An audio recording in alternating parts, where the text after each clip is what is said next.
Bonjour et bienvenue sur ce nouveau tutoriel API. Aujourd'hui nous allons voir la rentabilité des projets. Donc pour mémoire ça se situe dans le module projet. Et là j'ai ouvert un projet dans le menu projet et je suis allé sur l'onglet rentabilité. Sur cet onglet vous allez pouvoir suivre la rentabilité de vos projets phase par phase. Sur la première colonne vous allez pouvoir voir le nom de vos phases, des missions complémentaires et éventuellement des tranches optionnelles. Juste à côté de la phase vous avez un pictogramme qui s'affiche à partir du moment où quelqu'un a commencé à saisir des heures sur cette phase. Là, je suis sur un compte de démo, mais on peut voir qu'un collaborateur a déjà saisi 10 heures. Et si j'avais plusieurs collaborateurs, je les verrais à la suite à la ligne.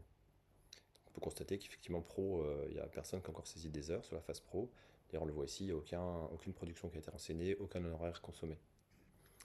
La deuxième colonne, les honoraires. Donc ça, c'est les honoraires, c'est le montant des honoraires qui a été prévu au contrat. La troisième colonne, consommés, donc c'est les honoraires consommés sur ces montants-là. Donc ici, on a déjà consommé 4150 euros qui correspondent au pointage, c'est-à-dire les heures des collaborateurs, à des facteurs fournisseurs en phase APS. Et on a zéro pour l'instant note de frais, mais on pourrait très bien avoir des notes de frais qui sont liées au projet. Et donc on prend ces trois facteurs-là pour calculer les honoraires consommés.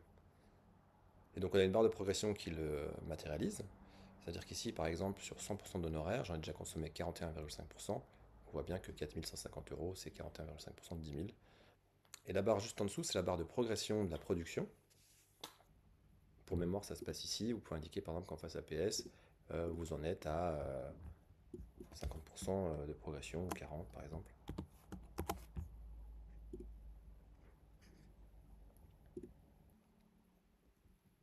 Donc là, on peut voir qu'on est pas mal, puisqu'on a à peu près la même progression au niveau de la production qu'au niveau de la consommation des honoraires.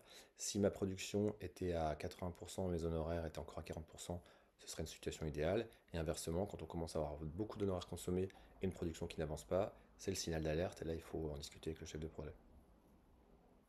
Et c'est vraiment la pierre angulaire d'API de vous permettre visuellement, rapidement, de constater une dérive d'un projet. Nous avons rajouté récemment ce diagramme circulaire pour indiquer la facturation, ce qui a été déjà facturé et ce qui reste à facturer sur l'ensemble de la phase. Ça vous permet de mettre en balance ces trois indicateurs pour connaître la santé de votre projet. La colonne restant est le montant des honoraires restants. En fait, c'est la soustraction des honoraires du contrat moins les honoraires consommés. Ça vous permet rapidement de voir combien il vous reste d'honoraires sur cette phase, mais pour l'illustrer davantage, nous l'avons converti en équivalent temps plein.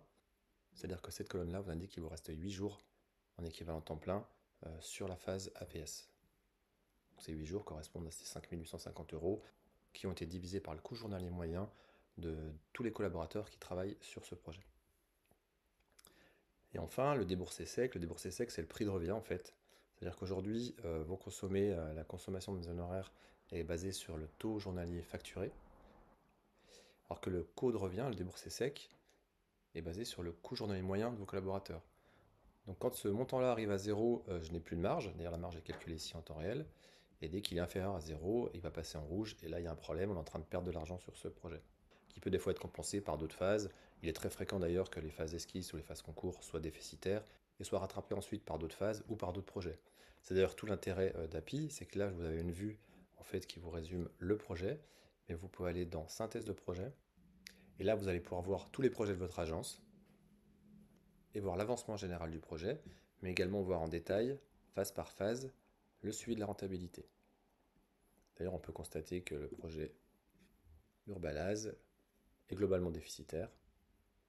On peut aller regarder et on voit que, effectivement, c'est ce que je vous disais, la phase esquisse a été largement déficitaire et on a commencé à compenser avec les phases suivantes. Enfin, vous avez la possibilité aussi de voir les phases en cours sur le menu projet, soit en vue tableau ou en vue carte. Et pour indiquer à API la phase en cours à afficher, il suffit de rentrer sur le projet et d'aller sélectionner la phase à afficher par ce bouton. Voilà qui clôture le tutoriel sur le suivi de rentabilité.